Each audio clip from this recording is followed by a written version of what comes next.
Happy birthday मेथाइ रोजाबनायखौ जों रोजाबनो।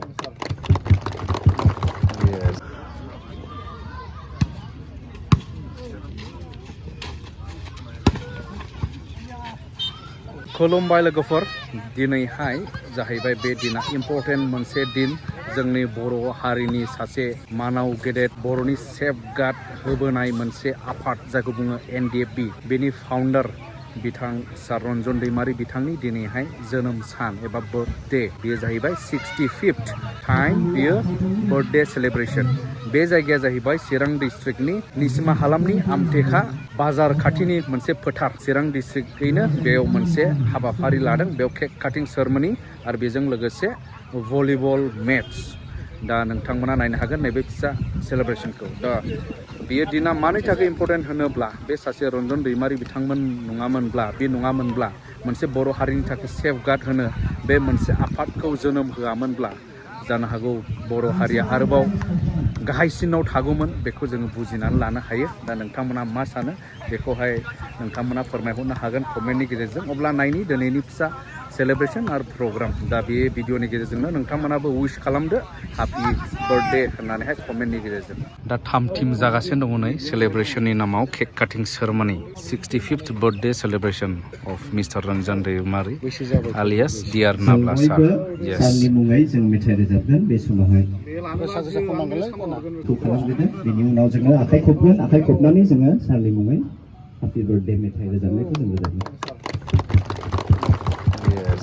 Happy birthday to you, happy birthday to you, happy birthday to you, dear Nabla sir. Happy birthday to you, may God bless you, may God bless you, may God bless you, dear Nabla sir. Happy long life to you, long life to you, happy long life to you, happy long life to you, dear Nabla sir. Happy long life to you. Ranjan Daimary long live, long live, long live. Ranjan Daimary long live, long live, long live. Ranjan Daimary long live, long live, long live. Dear Nabla long live, long live, long live. Dear Nabla long live, long live, long live. जय बर' हारिनि, जय बर' हारिनि, जय बर' हारिनि। आङो हामबाय होनो गोसो रायजो जायो राजाफोरनि थाखाय एसे जानायबो बानायदों आरो नै मा जाग्रा बानायदों एबा दे नायनि मा रजिबाथि जोनोम सानाव मिस्टि निमखि जाबाय। जोंजों लोगोसे दा बयबो गाव गाव हाननानै माने राननानै होबाय, ओमफ्राय गाव गाव जानायसै आरो खाथानि निमखि आरो मिस्टि रिफ्रेशमेन्ट। येस, बेफोरखौ जोङो उनावबो मोनबाय थागोन आसा आरो मिजिंथिनानै बयखौ। रन्जन दैमारि फाउन्डार अफ NDFB। दा जोङो बयबो बेखौ बिभिन्न अल आसामाव डिस्ट्रिक्ट वाइजैहाय सेलिब्रेसन खालामनो जों खाबु मोनदों।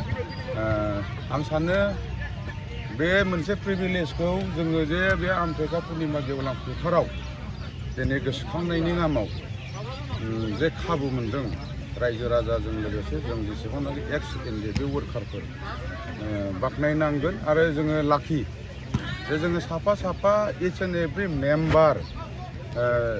रन्जन दैमारि सारा जुदि 1986आव 3 अक्ट'बराव BDSF बे मुंखौ गायसनामोनब्ला दिनैनि दिनावहाय जोङो 65थि बार्थडे सेलिब्रेशनखौबो जों खुंफुंनो बा बेखौ गोसोखांनायनि नामाव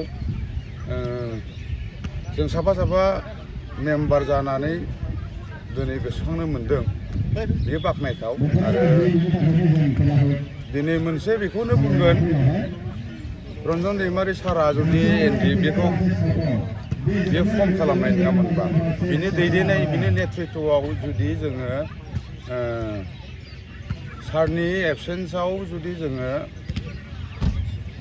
दिनै जे जों गोबाव बोसोर सारजों थाफाबोबाय आरो जोङो जे NDP होननानै गावखौ जे बुंना लानो हादों बेयो बाख्नायथाव आरो बेखौ गनायदों बयबो बेखायनो आङो बुंनो नागिरदों जे जोङो लाखि सारखौ जों गोसोखांदों आरो सारा दिनै मा जाहोनाव बिथाङा जोंजों लोगोसे गैया आसा खालामदों बिथाङा थाबैनो जोंखौ लोगो मोनगोन